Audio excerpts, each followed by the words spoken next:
Bonjour et bienvenue dans cette vidéo. Voilà, je voulais vous parler de l'apologie, de la généralisation, de la mondialisation du mensonge. Je voudrais vous parler de ça parce que j'avais ça à l'idée, à l'esprit de faire un sujet là-dessus, un court sujet là-dessus, pour justement vous montrer, vous parler, parce que vous l'avez pour beaucoup compris, pour d'autres beaucoup moins, mais que nous sommes dans une mondialisation de la fausseté, de l'illusion et des mensonges. Et quand on parle de mensonges,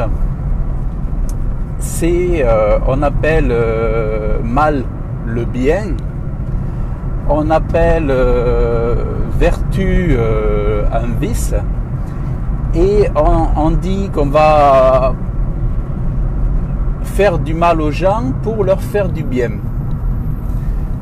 Et en fait, le mensonge, c'est de faire croire aux gens qu'on prend des méthodes, on met en place des systèmes pour lui faire du bien en lui faisant du mal. Alors que la finalité, c'est que ces choses font du mal toujours aux hommes, à nous. On nous demande de porter le masque pour notre bien alors que c'est un esclavage. On nous demande de rester chez nous parce que soi-disant c'est pour nous protéger, mais en réalité ça détruit tout, la santé mais surtout l'économie. C'est plein d'entreprises aujourd'hui qui sont en faillite, et notamment les petites entreprises qui emploient du monde, emploient des salariés. Celles qui sont les plus souvent créatrices d'emplois sont obligées de fermer.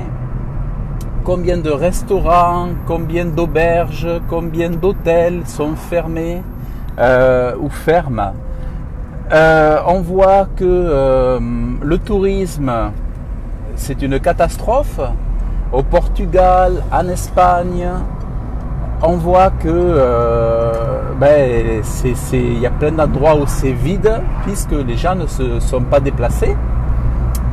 Et on voit des gouvernements comme en Taïwan qui a obligé les gens à rester chez eux, à ne pas bouger, à ne pas sortir et tout ça. En fait, on voit aussi, par exemple, à La Rochelle, en France, à La Rochelle, on voit où le maire, les responsables de région ont obligé les gens ont demandé aux gens à mettre les masques à l'extérieur. Alors, on leur demande de mettre les masques à l'extérieur. D'après ce que j'ai compris, il n'y a pas encore les amendes qui tombent pour ceux qui ne le font pas, mais ils ont lancé l'obligation de mettre des masques à l'extérieur, alors que la courbe de l'épidémie est presque à zéro, c'est-à-dire il y a peut-être une ou deux personnes de malades, mais et en plus c'est même pas des morts. Donc on est dans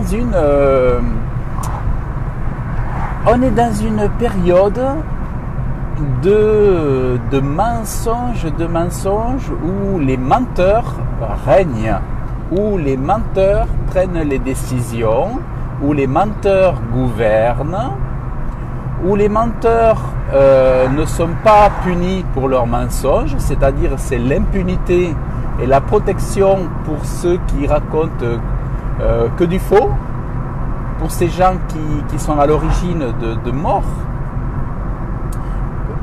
Combien de morts à cause de tout ça, combien de suicides, combien de gens qui n'ont plus de travail, qui sont au chômage, qui sont dans les problèmes de santé à cause de tout ça, mais à cause de mensonges. À cause de mensonges, parce que tout ça c'est faux. Et donc voilà, nous sommes dans le règne du mensonge. Et moi, ce que la Bible me dit, c'est que le père du mensonge, c'est le diable. Ce que la Bible me dit, c'est que le diable a été chassé une fois pour toutes du ciel et que là où le diable habitera pour l'éternité, c'est en enfer et dans la géhenne de feu. Donc mon bon sens, ma logique, c'est que tous ceux qui demeurent dans le mensonge seront jugés, condamnés par Dieu. Alors il y en a beaucoup qui ne croient pas en Dieu,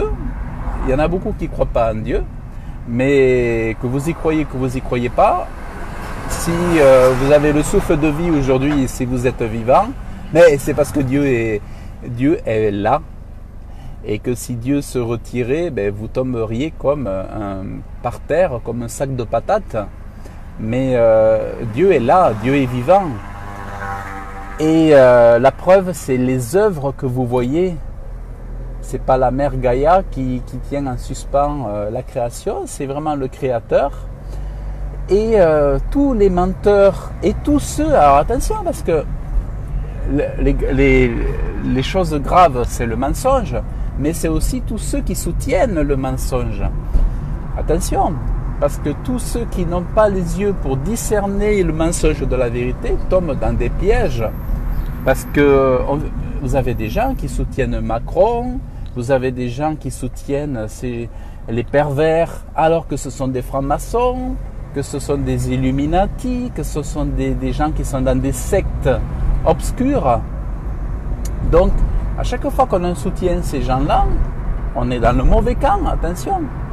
C'est pour ça que dépêchez-vous à avoir la vérité, dépêchez-vous à être éclairé, dépêchez-vous à ce que votre cœur soit positionné dans le bon camp, que votre cœur, que vous vous réjouissiez pas du mensonge, mais que vous vous réjouissiez de la vérité.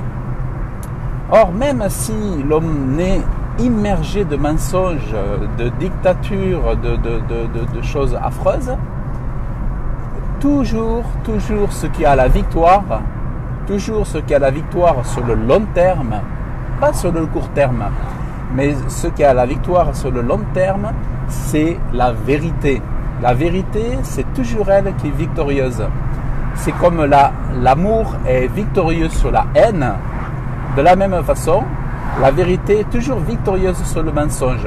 Donc tous ces gens-là qui se tiennent sur leurs jambes, qui passent leur temps à mentir, eh bien, en un claquement de doigts, ces gens peuvent disparaître et passer leur éternité en enfer. Alors, beaucoup d'hommes de Dieu ont aimé Dieu aussi, ils l'expliquent parce qu'ils ont aimé la justice de Dieu. Et qu'est-ce que c'est la justice de Dieu? Ça veut dire que Dieu condamnera les méchants, les mauvais, les injustes, les voleurs, les manipulateurs, les pervers. Dieu condamnera toutes les manipulations. Donc ça, c'est la bonne nouvelle. C'est-à-dire que même si parmi les hommes, il y en a qui échappent à la condamnation, au jugement, à la prison, personne n'échappera devant le jugement de Dieu. Personne. Et c'est là où ils vont avoir chaud derrière, parce que le jugement, la condamnation de Dieu par rapport à ces gens-là va être terrible, terrible, terrible. Et c'est en cela que les hommes de Dieu, les femmes de Dieu se réjouissent, parce qu'ils savent qu'un jour, très prochainement, très rapidement, Dieu fera justice sur cette terre, ou dans l'éternité, ou dans les siècles à venir. Nous verrons tous ces gens-là condamnés pour leur méchanceté, c'est-à-dire tous les pervers, tous les ministres, les gouverneurs, les gouvernements, les présidents pervers, mauvais envers le peuple, auront un jugement, une condamnation très, très, très, très sévère. Et ça, c'est une certitude. C'est pour ça que la foi en Dieu est extrêmement avantageuse, parce qu'elle vous donne l'assurance que l'impunité n'existe pas.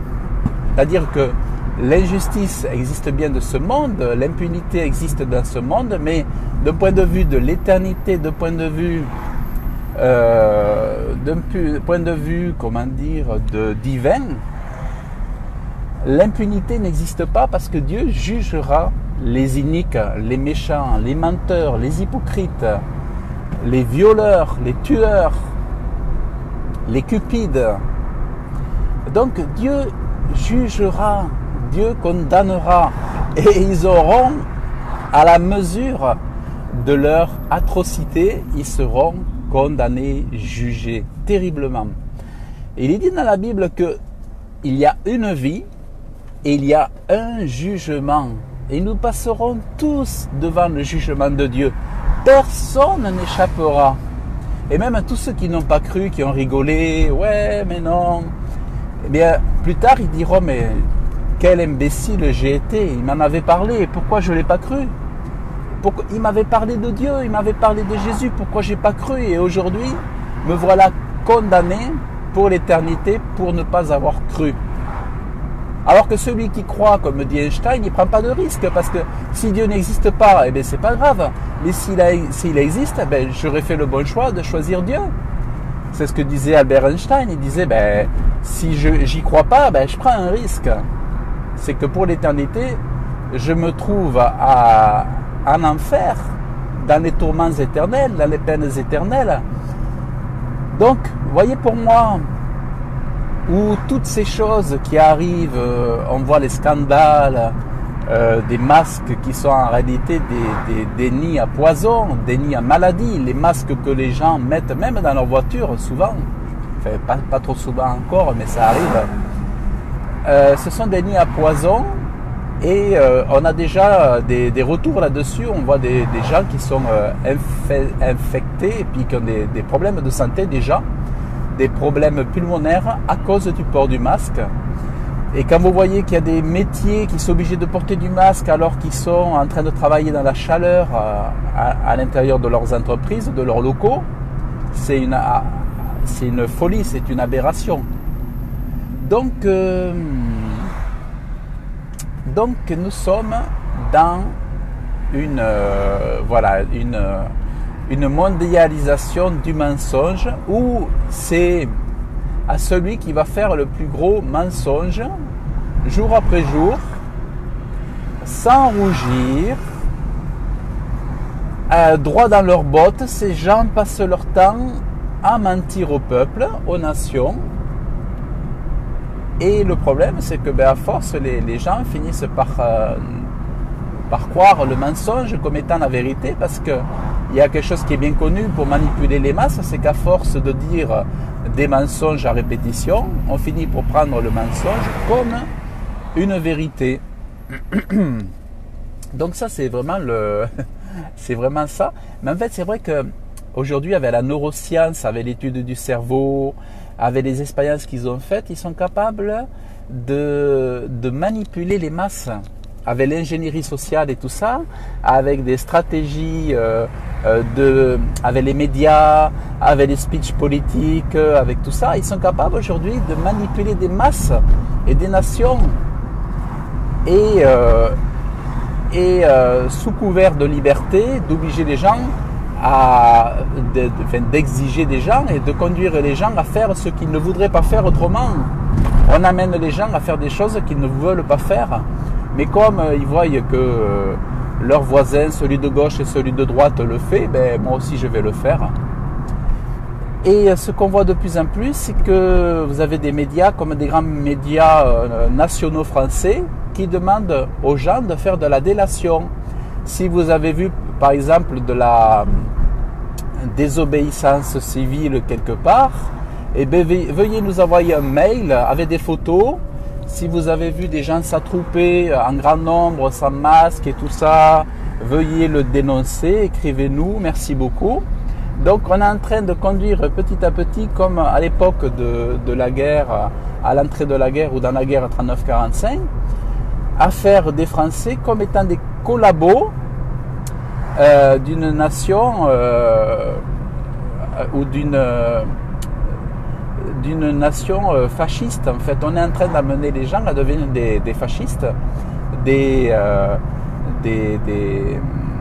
mauvaises personnes. En fait, ils sont en train de faire de nous, du moins c'est ce qu'ils tentent de faire avec le plus grand nombre, c'est de transformer des gens normaux en des gens qui vont dénoncer les autres, qui vont agresser les autres, qui vont attaquer, qui vont menacer les autres en fait. C'est ça qu'ils sont en train de faire. Donc c'est une division évidemment du peuple. On divise le peuple pour pouvoir le maîtriser et le faire se taire. Donc voilà, le mensonge amène forcément le chaos et ça fait partie du plan du mondialisme, c'est-à-dire d'amener le chaos. Ils amènent le chaos pour amener leur nouvel ordre mondial qui sera en fait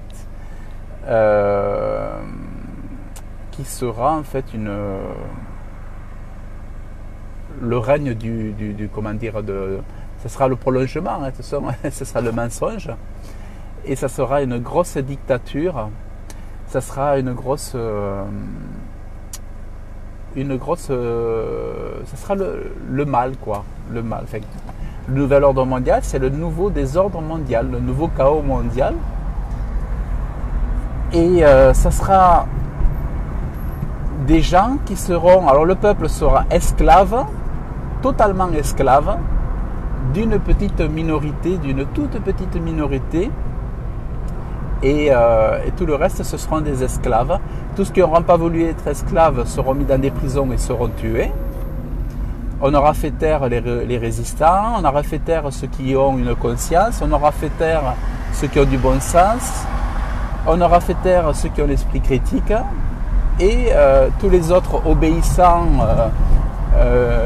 qu'on appelle les moutons ou les autruches ou des choses comme ça, ceux-là serviront leur maître en se taisant.